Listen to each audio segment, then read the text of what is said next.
Fala mestre, tudo bem? Chegando com mais um vídeo aqui no canal de Direito Empresarial 1. O assunto hoje é demonstrações contábeis periódicas e escrituração. Como sempre, eu faço um breve histórico, falo sobre o processo de escrituração, falo sobre as espécies de livros e falo também sobre o processo de exibição de livros, além do caso de perda ou extravio da escrituração. Confere aí. Então, escrituração e demonstrações contábeis periódicas. Vocês se lembram que eu comentei com vocês há algumas aulas atrás que o empresário ele tem três obrigações gerais, três obrigações básicas: registrar-se antes do início das suas atividades, manter a sua escrituração regular e fazer o levantamento ali dessas demonstrações periódicas. Hoje nós vamos começar, então, a ver essa questão da escrituração. O artigo 1179 do Código Civil fala que o empresário e a sociedade empresária são obrigados a seguir um sistema de contabilidade, mecanizado ou não, com base na escrituração uniforme de seus livros, em correspondência com a documentação respectiva, e a levantar anualmente o balanço patrimonial e o do resultado econômico. Então, vejam o seguinte: todo empresário que quer desempenhar uma atividade regular, né, uma atividade empresarialmente regular, ele está obrigado a proceder à escrituração dos seus livros.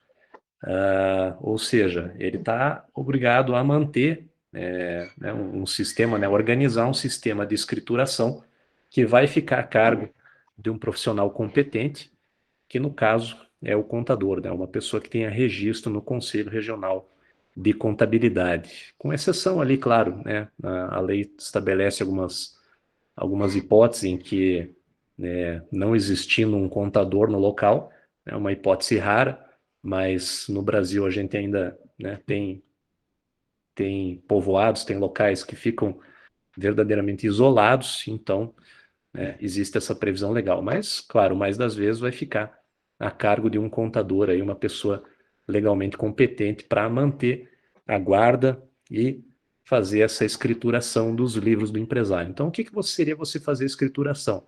Seria você documentar em livros ou então em fichas, né? Se você pode imprimir fichas e aí depois encadernar isso aí, né, na forma de um livro, ou então fazer isso aí digitalmente, como hoje a legislação permite, documentando todas essas questões ali negociais de acordo com a obrigação legal que a lei, né, traz para os empresários. Então, vejam o seguinte, fazer aí um breve histórico. Na Idade Média, os empresários começaram desde cedo a perceber a necessidade de fazer anotações em relação à sua atividade empresarial, né?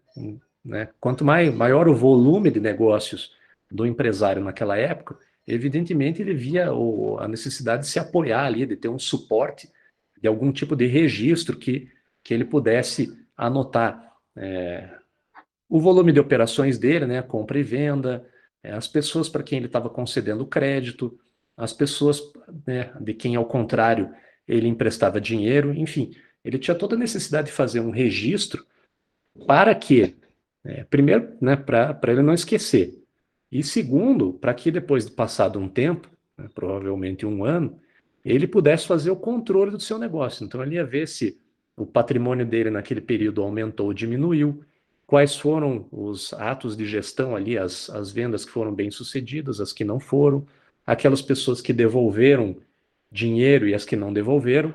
Então, com base nessas anotações, ele poderia tomar atitudes, né? Poderia alterar a forma de gerenciamento da sua empresa. Então, vejam, a primeira natureza dos livros do empresário, ela foi uma natureza gerencial. Eles surgiram para auxiliar o empresário no gerenciamento da sua atividade empresarial. Outra função que também, desde muito cedo, o empresário percebeu que esses livros desempenhavam seria uma natureza documental, uma função documental. E por quê? Porque muitas vezes ele tinha sócios, né, e pessoas que não estavam presentes quando da negociação, ou pessoas que se encontravam em outras localidades, e que ele tinha a necessidade de levar, né, de documentar, mostrar quais eram os negócios que haviam sido feitos por ele. Então, veja, a partir do momento em que surgiu essa necessidade de mostrar o livro, né, mostrar as anotações para outras pessoas, essas anotações elas não podiam mais ser feitas de uma forma ali como o empresário bem entendesse. Ele tinha que seguir um certo padrão que pudesse ser entendido, né, por aquelas pessoas que iriam olhar aquele livro também, no caso, o sócio dele, né, ou outras pessoas para quem ele tivesse a necessidade de demonstrar que o negócio havia sido feito. Então, nessa fase entre o século XIV e o século XV, na Península Itálica, né, que viria da origem à Itália depois de unificado, é que surgiu o sistema de partidas dobradas. Então, como que funciona isso aí? Cada negócio ele é feito, ele é lançado por uma pessoa como um crédito e para outra pessoa como débito, né? Então, se eu, por exemplo, se eu estou fazendo uma venda, eu vou receber o dinheiro, tá? Então, para mim, aquilo ali vai entrar como um crédito, ao contrário, para outra pessoa que está pagando, aquilo ali vai entrar como um débito. É por isso que se chama um sistema de partidas dobradas. Então, essa seria a função documental dos livros. E, finalmente, uma terceira função, ela surgiu a partir, né, do desenvolvimento da Revolução Industrial, que seria a função fiscal. Claro, como já é facilmente, né, dedutível, a função fiscal tem a função de demonstrar para o fisco o volume de negócios para que ele possa fazer a cobrança dos tributos, né, tributos que incidem sobre aquela atividade empresarial.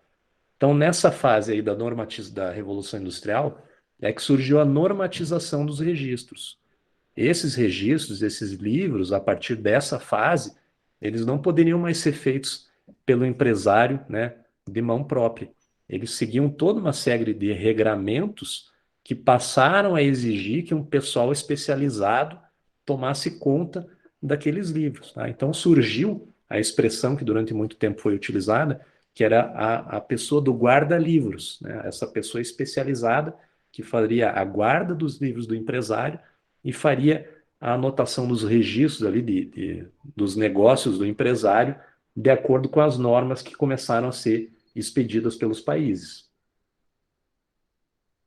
Então, os livros do empresário, né, os livros empresariais, eles assumem essas três funções, né? A função gerencial, de auxiliar o empresário na tomada de decisões ali na gestão do seu negócio, a função documental, né, que seria demonstrar para outras pessoas os negócios que estão sendo desempenhados, e essa função fiscal, que é de permitir ao fisco fazer a cobrança dos tributos.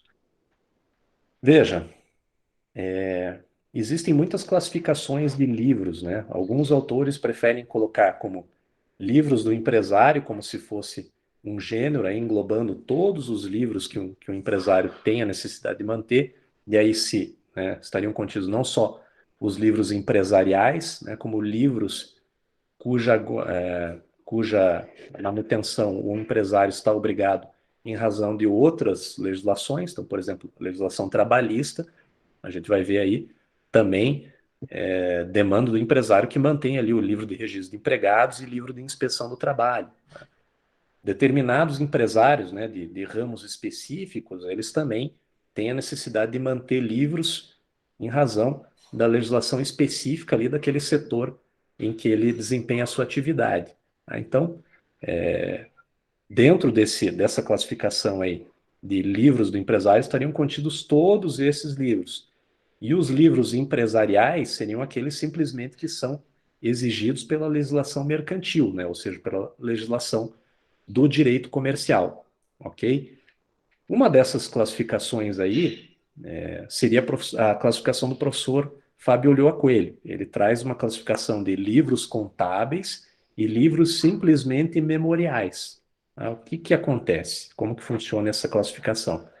Segundo o professor Fábio Ulloa, Os livros, eles servem para que o empresário documente de forma unilateral, né? Ou seja, o empresário, por meio do seu preposto, né? Do seu contador, ou da pessoa a quem ele deixa essa atividade aí de anotação dos seus livros.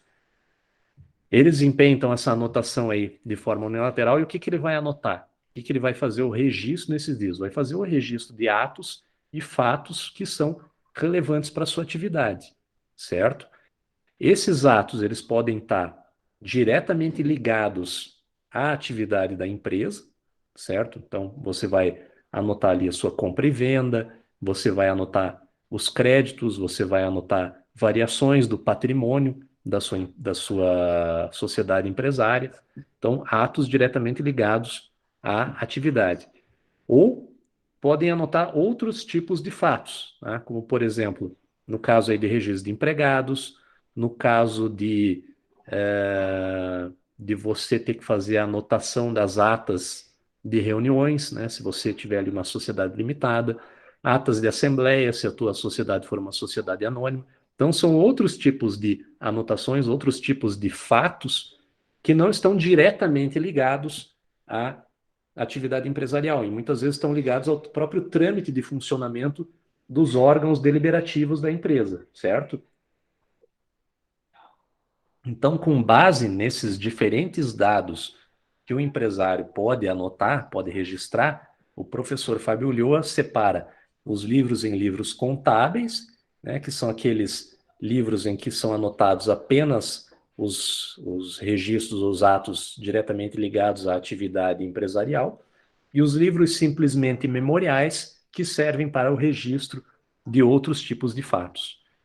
Os livros contábeis, ele, por sua vez, vai falar que eles decorrem, né, da legislação mercantil ou fiscal. Então, ora ele vai ser obrigatório em razão da legislação do direito empresarial, ora em razão do direito tributário, certo? Independente disso, a disciplina que eles seguem é idêntica. Você vai fazer o registro ali dos atos, conforme nós vamos ver para frente as técnicas aí de contabilidade. E a segunda espécie de livros seriam os livros simplesmente memoriais, que vão anotar outros tipos de dados que não estão diretamente ligados ali ao objetivo social, né, dessa empresa. Então, quais livros seriam esses? A legislação trabalhista, como eu falei para vocês, ela obriga o empresário a ter dois livros. Um é o registro de empregados, que está previsto no artigo 41 da CLT, e o livro de inspeção do trabalho, que está no artigo 628, parágrafo 1º, certo? Além disso, como eu falei para vocês, outros tipos de legislação vão demandar do empresário que atua naquela área que mantenha certos livros. Então, cito aí para vocês como exemplo o livro de registro de entrada e saída e registro de uso de placas de experiência para empresários que atuem ali no ramo de automóveis, né, que faça consertos de automóveis ali, que receba eventualmente veículos sinistrados, para que não haja problemas, para ver segurança aí, né, de que aquele chassi não vá ser duplicado ou que aquela placa de trânsito não vá ser adulterada. Esse livro aí ajuda a fazer o controle disso para os empresários que atuem nesse setor. Mas, como eu falei, é um livro simplesmente memorial, né? Ele registra ali um determinado dado da sociedade empresária, mas que não está diretamente ligado ao volume de negócios dessa sociedade. Tá? Outra dessas classificações daí, especificamente falando aqui dos livros contábeis, né, dos livros cuja escrituração está prevista no direito empresarial, nós temos os livros obrigatórios e os livros facultativos, ok? E alguns professores, né, alguns autores ainda separam os livros obrigatórios em obrigatórios comuns e obrigatórios especiais. Tá? Os livros obrigatórios, como é muito fácil perceber também, eles são aqueles que são impostos ao empresário. Tá? Então, o empresário ele tem a obrigação de manter aquele livro. A falta da manutenção daquele livro, se o empresário não tiver aquele livro, ele vai ficar exposto a sanções, ele vai sofrer sanções com base na legislação empresarial, certo? Ao passo que os livros facultativos, que alguns também chamam de livros auxiliares, eles, né, a ausência deles não gera nenhum tipo de sanção para o empresário. Eles são livros que são mantidos pelo empresário para fins única e exclusivamente gerenciais. Tá? Então, dentro dos livros facultativos, o empresário pode até, se ele quiser, criar uma espécie de livro ali, um registro que ele veja, sinta a necessidade no seu dia a dia, ele pode criar um livro e, se ele quiser, inclusive, até ele pode registrar esse livro na junta comercial. Tá? Mas aquilo ali simplesmente vai ter um fim gerencial, é só para auxiliá-lo na gestão da sociedade, ele não é um livro obrigatório. Em relação aos obrigatórios, os livros obrigatórios, um primeiro livro seria o livro diário, que está previsto no artigo 1180 do Código Civil. Esse livro diário, todos os empresários são obrigados a manter, certo, pessoal? Então, independente do ramo de atividade, todos os empresários têm que ter livro diário, tá? Com exceção dos microempresários e empresários de pequeno porte, mas que daí eles têm outros livros que substituem o diário, né? Eles têm facilitado ali a sua escrituração em razão do seu porte econômico. Mas exceção feita aos microempresários e pequenos empresários, todos os demais, eles são obrigados a manter o livro diário.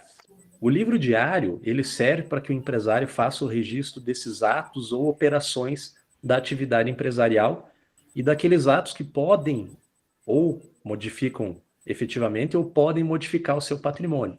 Tá? Então, compra e venda, empréstimo, toda e qualquer atividade negocial ali que o empresário faça, ele tem que fazer o registro daquilo no livro diário, tá? Ele não, né? No caso, o contador.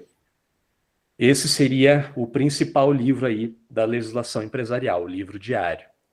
Além desse, existe, por exemplo, o livro de registro de duplicatas. Tá? Alguns autores, como eu falei para vocês, eles vão classificar o livro de registro de duplicatas como um livro obrigatório especial. Por que obrigatório especial? E o livro diário seria obrigatório comum. Comum porque todos os empresários têm que ter. O registro de duplicatas, só os empresários que emitem duplicatas é que estão obrigados a fazer o registro dessas atividades no livro de registro de duplicatas. Então, veja o seguinte, ninguém, empresário nenhum, ele está obrigado a emitir duplicatas, certo? Nós vimos isso aí, inclusive, lá quando nós estudamos os títulos de crédito, nós vimos a duplicata. Empresário nenhum está obrigado a isso aí. Ele pode documentar ali as atividades comerciais dele por meio de nota promissória, ou letra de câmbio, ou qualquer outro instrumento que ele queira. Então, ele não está obrigado a emitir duplicata. Se, porém, ele adotar essa sistemática, se ele quiser fazer a emissão de duplicatas, aí, consequentemente, ele está obrigado a manter um livro de registro de duplicatas, certo? Então, é por isso que se chama de livro obrigatório especial por alguns autores. E aí, é claro, ali ele vai fazer a anotação das duplicatas que são emitidas. Tá? Além desses dois livros, nós temos ali os livros próprios das SA, tá? Que dentro daquela classificação que eu mostrei ali para vocês, ele seria um livro meramente documental, ele não vai fazer o registro de atividades contábeis, atividades diretamente ligadas ao volume de negócios da empresa, porém, vai anotar outros dados das SA, outros fatos que acontecem ali no dia a dia das SA, das sociedades anônimas. Seriam esses livros, livro de ata de assembleias gerais, né, onde você vai fazer a documentação das assembleias que são realizadas por essa SA, né, Assembleia Geral Extraordinária, Assembleia Geral Ordinária. O livro de presença de acionistas, né, onde os acionistas chegando a essas assembleias vão fazer ali a anotação da sua presença. Livros de dados cadastrais dos acionistas, né, contendo ali os principais nome, qualificação dos acionistas daquela sociedade anônima. O livro de transferência de titularidade das ações nominativas, né, então quando um determinado sócio ali, um acionista da SA, ele é detentor de uma ação nominativa, ou seja, uma ação que registra o seu nome, né, o nome do detentor, e ele quer fazer a transferência da ação, quer vender aquela ação por uma terceira pessoa, ele é obrigado, né, além de registrar aquilo num contrato, naturalmente, ele vai ter que no livro ali fazer a anotação da transferência de titularidade, que aquela ação não pertence mais a fulano e foi vendida para Beltrano. Tá? Então também é um livro obrigatório próprio das sociedades anônimas. Da mesma forma, as sociedades limitadas, elas também têm o livro de ata de assembleias, tem o livro de atas e pareceres do Conselho Fiscal, né, naquelas sociedades limitadas que adotam o funcionamento do Conselho Fiscal, e o livro de atas da administração, né, onde são feitas ali as reuniões dos administradores. Geralmente, quando o administrador não é nomeado no próprio contrato social da limitada, você tem que manter esse livro de atas da administração para fazer o registro dessas.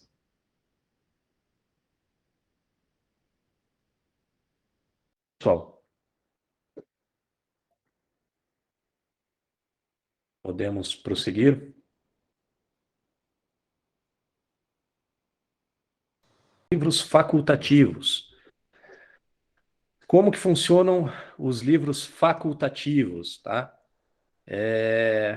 Esses livros, como eu falei para vocês, o empresário, ele mantém se ele sentir a necessidade, tá? Então ele tem um valor meramente gerencial. O empresário, sentindo a necessidade ali de registrar determinados atos, determinados fatos, acontecimentos do dia a dia da sua sociedade empresarial, ele pode sentir essa necessidade aí de registrar aquilo num livro e criar um livro, por exemplo, né, que ele queira para auxiliá-lo na sua atividade gerencial da sociedade. Tá? Então, qualquer tipo de registro ordenado e uniforme que seja criado pelo empresário, ele pode ser feito num livro facultativo.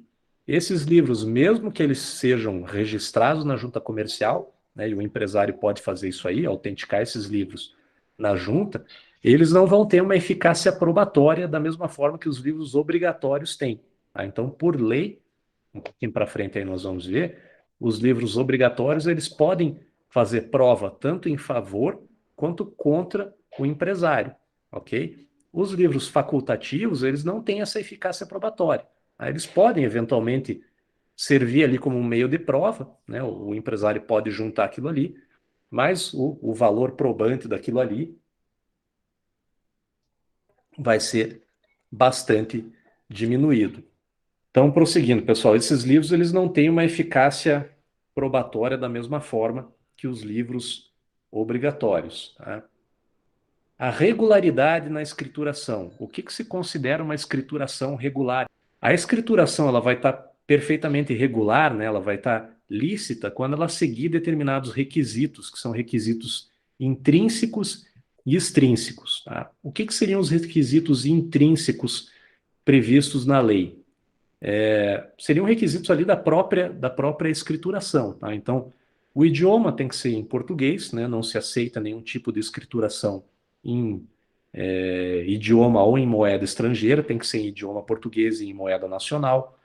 Você não pode fazer nenhum tipo de intervalo entre linha, borradura, rasura, né? Isso torna-se um pouco mais difícil hoje em dia com a escrituração eletrônica, mas emendas ou anotações à margem do livro ou em nota de rodapé, né? Por que não pode ter intervalo? Para que depois ninguém possa inserir ali naquela entrelinha, naquele intervalo entre duas anotações, alguma outra anotação que vá alterar aquele registro, certo? Ainda, essa escrituração ela tem que seguir métodos de contabilidade. Tá? Então, toda escrituração, até pelo fato dela ficar a cargo de um profissional competente, uma pessoa com registro no Conselho Regional de Contabilidade, ela tem que seguir todas as normas da boa contabilidade. Normas adstritas aí a esse ramo profissional, tá? Então, normas expedidas pelo Conselho Nacional, pelo Conselho Regional de Contabilidade, boas práticas de escrituração, boas práticas contábeis, certo? Manuais que existem na área têm que ser seguidos. Existe toda uma forma profissional de você fazer a escrituração. Essas normas, elas têm que ser seguidas na escrituração do empresário, até, né, como eu comentei com vocês, como uma forma de padronização daquela, daquele registro. Imaginem vocês a confusão, a insegurança jurídica que iria existir no mercado se cada empresário fizesse a anotação ali dos seus livros da forma como bem entendesse, né? Então, exatamente para isso aí é que foram criadas essas normas de padronização, esses métodos de contabilidade que têm que ser seguidos como um requisito intrínseco da escrituração. Você tem que seguir uma ordem, você tem que ter uma individuação, tá? Então, quando você faz um registro, você tem que fazer a referência ao documento, né, que deu origem àquela negociação, aquele, por exemplo, aquela compra e venda, se ela foi documentada num contrato de compra e venda, quando você vai fazer o registro daquilo no teu livro empresarial, você tem que fazer a referência a esse contrato, tá? Para que quem identificar, quem for fazer a leitura daquela negociação, saiba a que aquilo se refere, tá? Então, cada registro, ele tem um amparo num documento. É isso aí que se chama individuação, certo? Tem que ser claro e tem que seguir uma ordem cronológica, tá? Uma ordem de acordo com a data em que foi realizado aquilo ali no tempo. Esses seriam os requisitos intrínsecos. Existem ainda também os requisitos extrínsecos, que eles são destinados a dar segurança jurídica, né, para o mercado, para terceiros. E eles vão definir a responsabilidade pela escrituração. Então, identifica o empresário e identifica quem é o contador responsável por aquele livro. Então, esses requisitos extrínsecos, eles estão ligados, né, ao registro na junta comercial. Então, você vai fazer um termo de abertura daquele livro, quando chegar ao final, você faz um termo de encerramento e você faz a autenticação dos teus registros na junta comercial, tá? Então, para que a junta comercial dê uma chancela para para aquele livro, certo? Então, não adianta nada você até comprar um livro ali físico e você fazer as anotações se você não for fazer um termo de abertura na junta comercial, né? Eles vão colocar, claro, estamos falando aqui da época que era feito em papel ainda, colocar um selo, que aquilo ali está ok, você faz a anotação, e cada anotação que você faz naquele livro, você tem que levar para a junta comercial para que ela autentique. Quando chega ao final, você faz o termo de encerramento e da mesma forma você leva para registro na junta. Os processos de escrituração, pessoal, como eu falei para vocês, você pode fazer escrituração em livros ou, né, como antigamente era feito, existia o guarda-livros, né? Você tinha livros que eram vendidos em papelarias e você levava para registro e autenticação na junta. Posteriormente, na década de 60, começou a se permitir um processo de mecanização disso aí. Então, você fazia aquilo ali datilografado, você expedia fichas e essas fichas elas eram encadernadas como livro em ordem cronológica, né? Daí, claro, com a informatização, você começou a fazer aquilo em formulários contínuos, até que finalmente em 2006, o Departamento Nacional de Registro do Comércio, né, que foi o antecessor do DREI, ele regulamentou o livro digital, tá? Então, hoje você pode fazer a tua escrituração de forma totalmente digital, sem a necessidade de depois ainda ter que imprimir aquilo, imprimir fichas, né, ou imprimir formulários para encadernar. Hoje em dia você pode manter aquilo, inclusive digitalmente, 100% digital, tá? Esses livros digitais, eles são autenticados eletronicamente pela junta comercial. Então, a junta também tem uma chave ali da infraestrutura de chaves públicas do Brasil, né, da ICP Brasil, da mesma forma aí que diversos profissionais, né, advogado, tem uma chave da ICP né, tem o token, antigamente era na própria carteirinha da OAB, hoje você tem o token, né, engenheiro também tem, né, no CREA. A junta comercial tem uma chave e ela faz essa autenticação, né, pela aposição ali de um certificado digital naquele livro. E isso aí ocorre automaticamente com a remessa dos livros para a Receita, tá? Então, facilitou bastante a vida dos empresários aí, dos contadores, nesse processo de escrituração digital. Eu, quando no primeiro estágio, não, já logo depois de formar, eu me formei em 2006, tá? Comecei a trabalhar em 2006. E eu trabalhava no escritório que tem atuação forte aí na parte do direito empresarial. Eu cheguei ainda a fazer preenchimento de livros assim, né, que os empresários mandavam para a gente para preencher, para a gente fazer o registro e a autenticação na junta. Eu cheguei a fazer à mão. Então, mas claro, hoje em dia pequenas empresas ainda mantêm, né? Sociedade limitada, tem todos aqueles livros ali de registro de atas, registro de presença de acionistas, alguns seguem sendo físicos, mas paulatinamente eles estão sendo substituídos por livros digitais. Extravio e perda da escrituração, pessoal. Então, quando o empresário, quando, né, o contador, a pessoa a cargo de quem ele deixou essa escrituração, ele perde o livro, né, ou ocorre o extravio desses livros empresariais, existe um padrão ali, uma série de atos que tem que ser adotados pelo empresário. Tá? Então, o primeiro desses atos, ele tem que publicar um aviso em um jornal de grande circulação na sede do estabelecimento ali em que ocorreu a perda desse livro comercial, dando conta desse fato, ok? Nas 48 horas seguintes a essa publicação em um jornal de grande circulação, o empresário ele tem que apresentar para a junta comercial um relato detalhado do que aconteceu, certo? Qual livro foi perdido, ou quais livros, de que forma, tá? Se já foi feita essa publicação aí no jornal de grande circulação.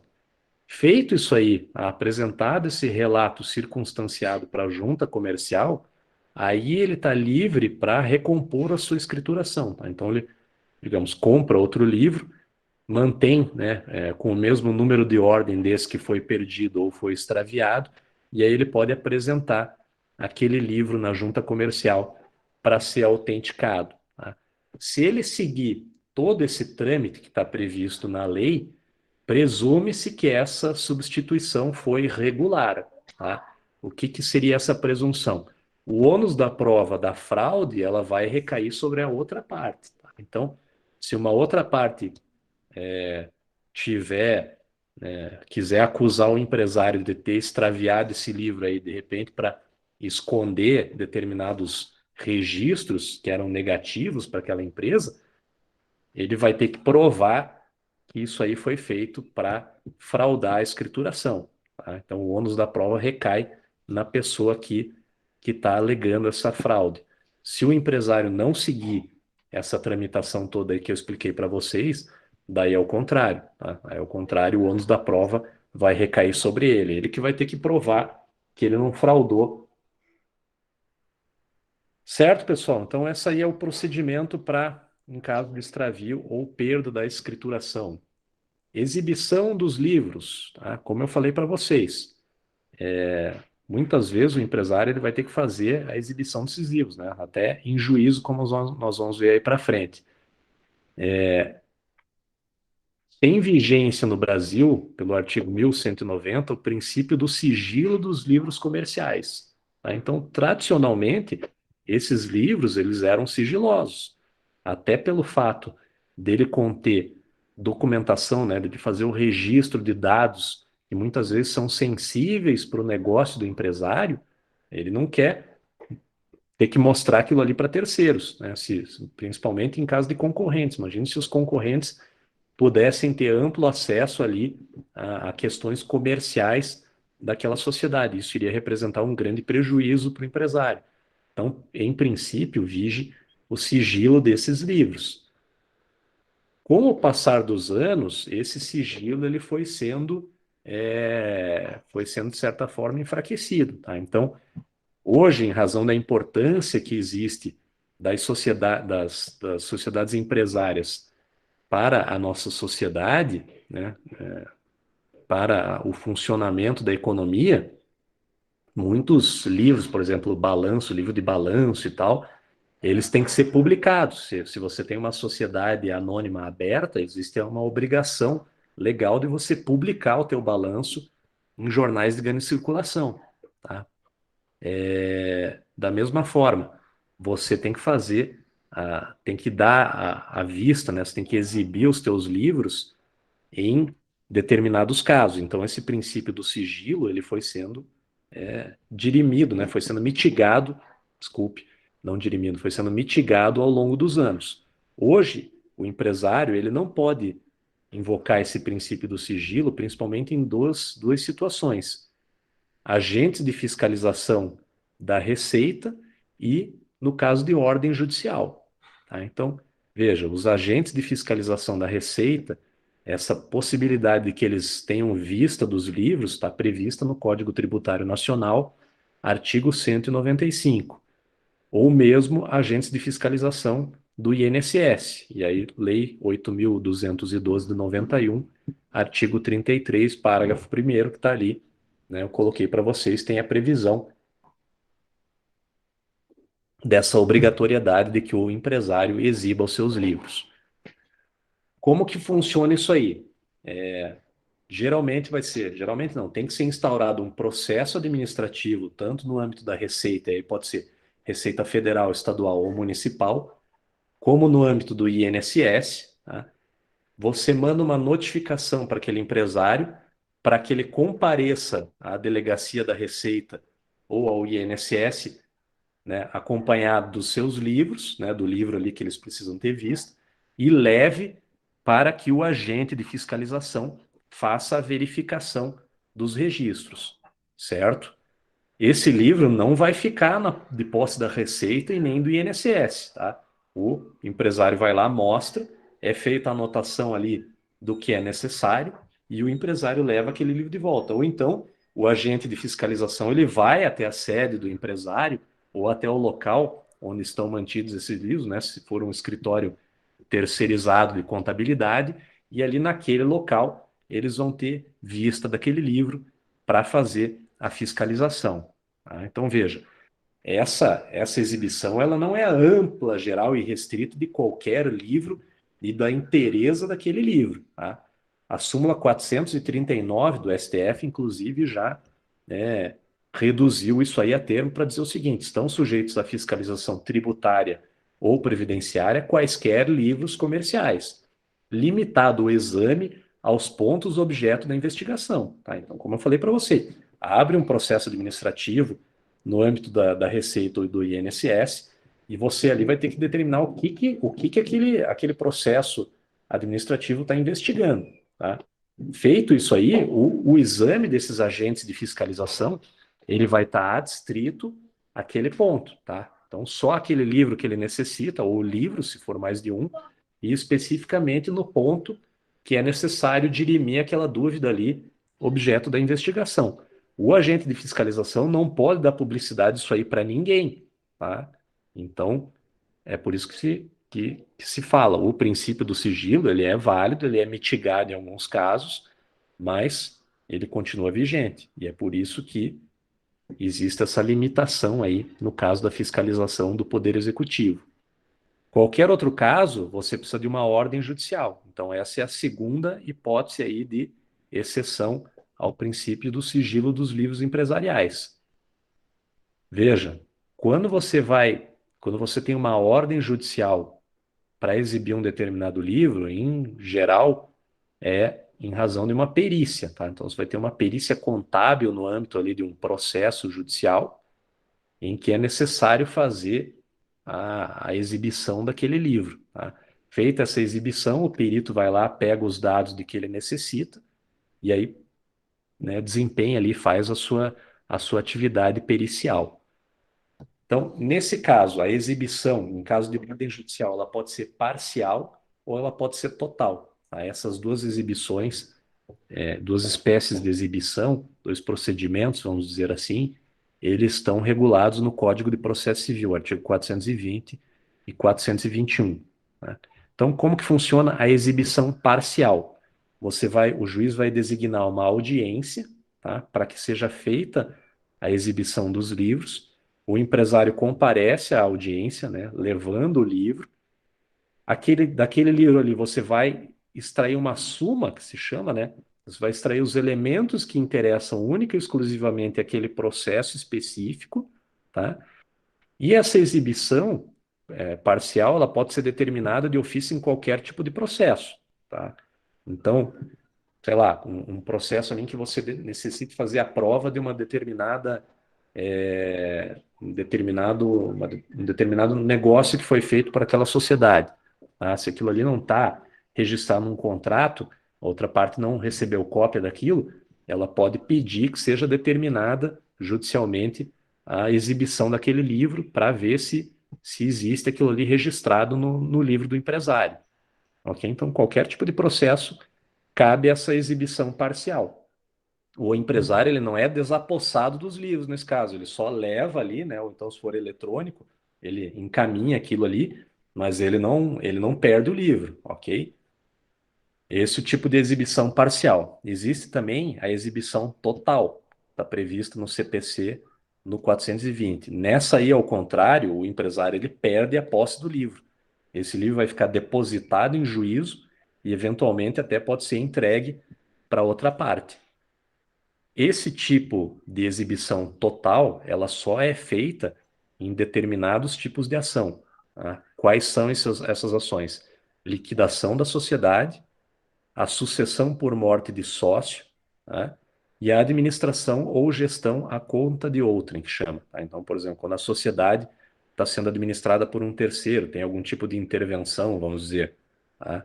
Nesse caso, pode ter essa exibição total do livro, aí a sociedade tem que depositar aquele livro em juízo, tá? Eficácia probatória dos livros. Então, como eu falei, o livro ele pode fazer prova a favor ou pode fazer prova contra o empresário. Quando que ele vai fazer prova a favor do empresário? Quais são os requisitos para que isso aí aconteça? Tá? Primeiro caso, vejam o seguinte: primeiro requisito. O livro, como eu falei para vocês, ele é um registro unilateral. Tá? Então, é um registro que é feito única e exclusivamente pela sociedade empresária, por meio do contador, né? Ou quando você não necessitar do contador, ali no caso, por exemplo, do livro de presença de acionistas, por exemplo, ele é feito de toda forma unilateralmente pela sociedade. Então, pelo fato de ser um documento unilateral, não é todo e qualquer documento dessa forma que vai fazer prova nos autos, tá? Então, ele não vai ser um documento que faça uma prova suficiente, ele tem que ser corroborado por outros elementos probatórios, ok? Ele isoladamente, ele não serve para fazer prova cabal de um determinado ato, ok? Então, esse é um primeiro requisito para que ele faça prova a favor do empresário. O livro por si só não é suficiente, ele tem que ser corroborado por outra documentação, tá? Por outros tipos de prova. Esse é um primeiro requisito. O segundo é que a escrituração ela tem que estar absolutamente irregular. Tá? Se o empresário quer que aquele livro faça prova a favor dele, ele tem que respeitar todas as normas de escrituração. Então, aqueles requisitos intrínsecos e extrínsecos que eu comentei com vocês, eles têm que ser absolutamente seguidos, tá? Tem que ser seguidos à risca. E por último, você tem que ter uma isonomia dos litigantes. Então, você tem que ter um litígio que ele envolva empresário contra empresário, tá? Para que não tenha uma parte ali, se você tem uma lide, né, um processo entre o empresário e um consumidor, por exemplo, que é uma parte hipossuficiente, uma parte que não tem aquele conhecimento da escrituração do livro, esse livro aí não pode fazer prova em favor do empresário, tá? Ao contrário, se você tiver uma lide entre dois empresários, aí sim, o empresário ele pode fazer prova a seu favor, né, por meio de algum registro de livro empresarial que ele tem, porque o outro empresário também, né, além de conhecer aquilo, ele tem eventualmente os seus livros que podem fazer uma contraprova, tá? Então, é aquela questão ali que eu falei do registro dobrado. Tá? O empresário da outro lado, ele pode ter o registro da saída de um determinado numerário ali, né, de um determinado valor, para poder contrapor a prova daquele empresário ali que está querendo exibir o livro para fazer prova em seu favor. Tá? Então seriam esses três requisitos aí para que o livro faça prova em favor do empresário. ele pode também fazer prova contra o empresário, tá? E aí, nesse caso, nenhum desses requisitos que eu falei para vocês, ele tem aplicação, tá? Se o empresário em juízo, digamos, a outra parte exibe um livro dele a que ela tenha acesso, né, por algum motivo, faça a exibição, ainda que aquele livro não esteja com a escrituração regular, ainda que você não tenha nenhum tipo de prova para corroborar aquilo ali, se você juntar aquilo ali, faz presunção relativa contra o empresário, tá? Então, como eu falei para vocês, o direito empresarial, às vezes, ele é cruel. Então, às vezes, se uma outra parte junta como meio de prova contra você um livro que você mesmo escriturou, para você derrubar aquela presunção relativa, você vai ter que contar com outro tipo de prova, tá? Falar, ó, na verdade foi o contador que errou nisso aí, tá? A escrituração ele errou, tá aqui um outro contrato que mostra que essa escrituração tá irregular, que isso aí não foi feito devidamente, tá? Mas o ônus da prova daí tá contra você. Quando é contra o empresário, esses requisitos aí não se aplicam. Então, por isso como empresário, você tem todo o interesse de manter regular ali a tua escrituração, ok? O CPC ainda fala o seguinte, no artigo 419, quando um mesmo livro ele fizer prova a favor e contra o empresário, você tem que considerar aqueles dados como uma unidade, ok? Então não pode o empresário querer só aproveitar o livro na parte que o beneficia e esquecer o livro na parte que prejudica, tá? Então você tem que considerar todos aqueles dados de forma uniforme, né, na sua inteireza, tanto a favor como contra o empresário. Tá aí. Essa foi a nossa aula de hoje sobre escrituração e demonstrações contábeis periódicas. Espero que você tenha gostado. Se você gostou, deixe o seu like, se inscreva aqui no nosso canal, ative o sininho e até a próxima. Um abraço.